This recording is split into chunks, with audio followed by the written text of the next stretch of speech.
tyranny is rising in the White House, and a man has declared himself our king. So I would like to know, rather, the people would like to know what you, congressmen, and your fellow congressmen are going to do to rein in the megalomaniac in the White House.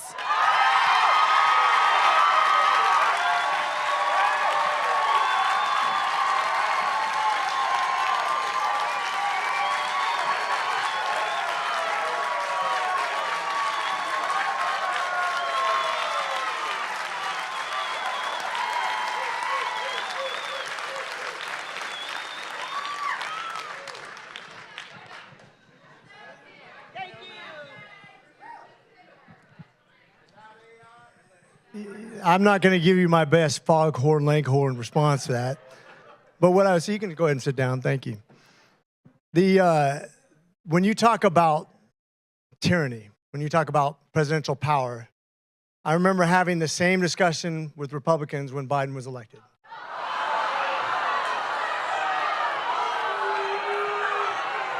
The funny thing is, you're sitting here and a lot of you would probably say those January 6s who are yelling just as loud as you, who are upset just like you, and not listening. Hey, let's restore some order. Let's restore some order. Hey, let's restore some order. So yelling at me is not going to get any answer, okay? Hey, like I said, we're not going to yell. Point of order. Hey, let's get through this, Congressman. Hey. Yeah. I've seen Game of Thrones too. Thank you. Let's go ahead and move on, because if you're not going to listen, to the answer, we might as well not discuss it, right? Do you want to hear the answer? If you'd stop yelling, I will answer. Otherwise, we'll move on. If you would stop talking for a second, I will answer your question, okay? So if you listen to what we've projected, and this goes both parties, by the way. This is a bipartisan problem. REINS Act, the REINS Act, which reins in executive power for both parties, whoever's in party power, and I think it could be tweaked actually to be much better. I don't think executive privilege should be as strong as it is.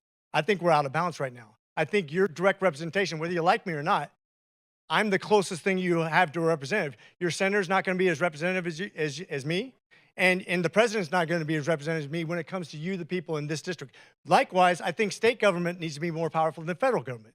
It used to be that federal funds only made up 1/3 of the money spent, and states was 2/3. It's more representative of your money and your money spent. That's better. Always push government down to the local level, because you'll get better representation. I don't want to see the president make all the decisions. I don't. I didn't want to see. Do you not want to hear that I just said? I answered it directly. I said, I don't want to see any president be too powerful.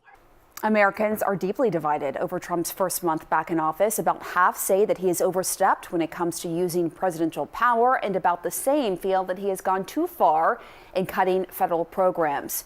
Joining us now is CNN's Renee Marsh and Washington correspondent for the Atlanta Journal-Constitution, Tia Mitchell. So I want to bring you in for some perspective and context here, Tia. The congressman and his staff seemed a little bit caught off guard by this backlash. Tell us more about his district and the people who live there and who were there at that meeting. So Rich McCormick's district is a pretty red district. It voted for Trump by about 20% above how the district voted for Kamala Harris. However, last night's town hall was held in Roswell, which is a suburb of Atlanta. It's North Fulton County. It's one of those towns that has increasingly become more democratic as more and younger families have moved to that part of the state.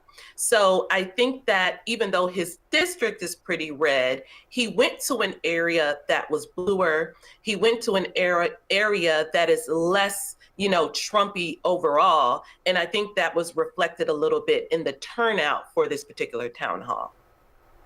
Interesting, important context there. Renee, to go to you. So a federal judge declined to stop a union request to halt Trump's mass firing, saying that he doesn't have the jurisdiction to review. Tell us about that. Right. So labor unions asked this federal judge to pause the mass firing of these probationary employees that we've been seeing from agency to agency. But what the judge said is that there is a process here, and the labor unions actually have to follow that process, which is going to the labor board first before bringing this claim to the court.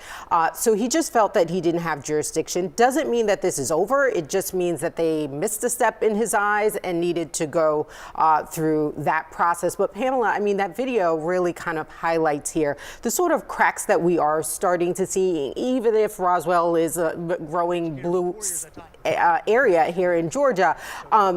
The fact of the matter is some 80% of the federal workforce is outside of Washington, D.C., and that includes red states like Georgia, where you have some 79,000 federal workers. So when you're talking about mass layoffs and firings, it's happening in these red districts, it's happening in these red states, and the question is going to become, how do these Republican lawmakers deal with angry people who are losing their jobs, and yet these Republican lawmakers are staying true to, or trying to stay true to, the president and his policies.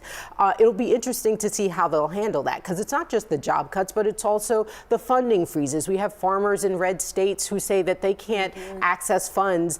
Some of them voted for Trump, but they can't access funds from the USDA. And then you have the cuts that happened at the NIH, where you have senators like Susan Collins reflecting on how, you know, these research centers that hire hundreds of thousands of employees within their communities, it's a big part of these economies, that will impact them. So I will be watching how these Republican lawmakers handle what they're hearing from their constituents who are being impacted by some of these actions. Yeah, I was just talking to Democratic Congressman Jerry Connolly, who was saying privately some Republicans have expressed to him unease about what is going on because they're getting the heat from some of their constituents directly impacted, whether it be by the firing, not getting the aid like the farmers, people not getting the programs and services they once relied on. And I think that as this is being felt, Tia, to bring you in on that, what is the sense you're getting from voters that you're talking to? I think it's really important to sort of take the pulse across America on how this is being felt. Yeah, and of course, you know, voters are divided a lot of times along party lines, where you see voters who are supportive of President Trump and very MAGA voters who are saying, give him time, let's root out the fraud, let's root out the waste, let's give it some time to play out. But you've seen a lot of other voters, particularly Democrats, but also some voters, as was mentioned, that are Trump supporters, saying they're concerned, again, not just about the layoffs, but about the funding freezes. They're also worried about proposals on the table to perhaps cut some of the safety net programs that a lot of voters of all political stripes rely on. We're talking about Medicaid, food stamps. Even people like Rich McCormick have said perhaps we need to find ways to save money at Social Security. And of course, there are many older Americans concerned that those cuts could come to Medicare. So these programs we know are popular among people, period, no matter who they voted for president. And also, let's talk about like veterans.